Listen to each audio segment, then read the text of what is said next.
Bonjour tout le monde, je suis Gabriel et aujourd'hui je vais vous montrer comment réussir vos semis pour le jardin. Le tout est très simple et comporte seulement 5 étapes. Voici donc la première. Avant de mettre nos mains dans la terre, c'est important de vérifier qu'on a tout le matériel nécessaire pour bien réussir nos semis.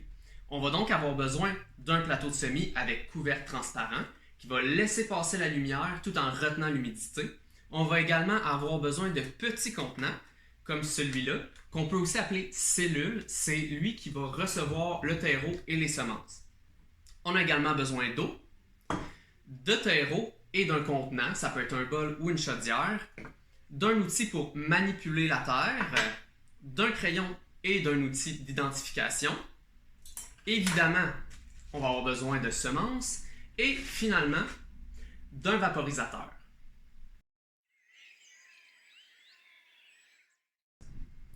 L'étape 2, c'est l'humidification de la terre. Pour la réaliser, on va avoir besoin de l'eau, du contenant dans lequel on a mis la terre et d'un outil qui va nous servir à la manipuler, à la mélanger. Donc, on réalise cette étape-là pour deux principales raisons, soit pour rendre la terre plus facile à manipuler et pour s'assurer que l'humidité est répartie uniformément à l'intérieur. On va donc, tout comme une recette de cuisine, mélanger l'eau à la terre et ça par petite quantité. Car attention, l'idée, c'est d'obtenir une terre qui est humide et non pas d'en faire de la boîte. Une fois que vous avez terminé la deuxième étape, que votre terre est humide et se tient bien, on va pouvoir préparer les cellules, les petits contenants dans lesquels on va planter les semences tout à l'heure. C'est très simple, vous avez alors juste à remplir les contenants avec de la terre jusqu'à environ 1/2 cm à 1 cm du rebord. On va procéder de cette manière-là, essentiellement pour éviter qu'il y ait des débordements si jamais on a à faire un arrosage, ce qui pourrait emporter les semences qu'on vient de planter et faire en sorte qu'on les perde.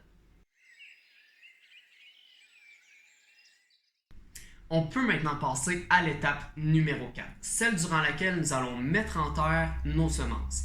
C'est probablement une des manipulations les plus difficiles à faire puisque ça demande de la précision et de la minutie.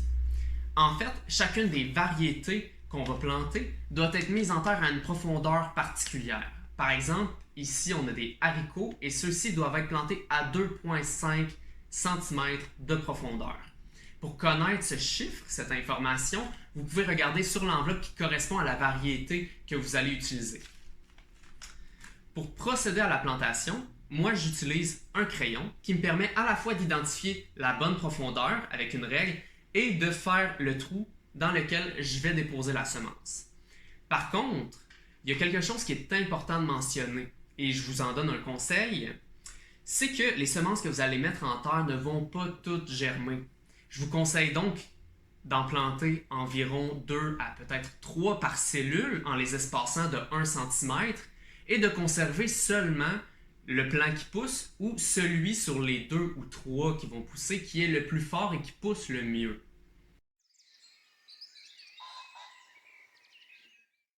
Finalement, pour l'étape numéro 5, je vais vous parler d'identification, d'arrosage, d'entreposage et d'entretien. L'identification a comme principal objectif de savoir qu'est-ce qu'on a planté dans quel pot.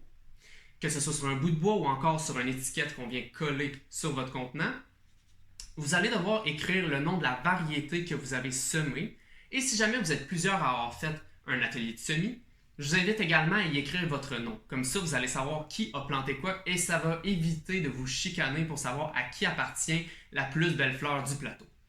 Côté arrosage, on y va avec quelque chose de très délicat, un vaporisateur.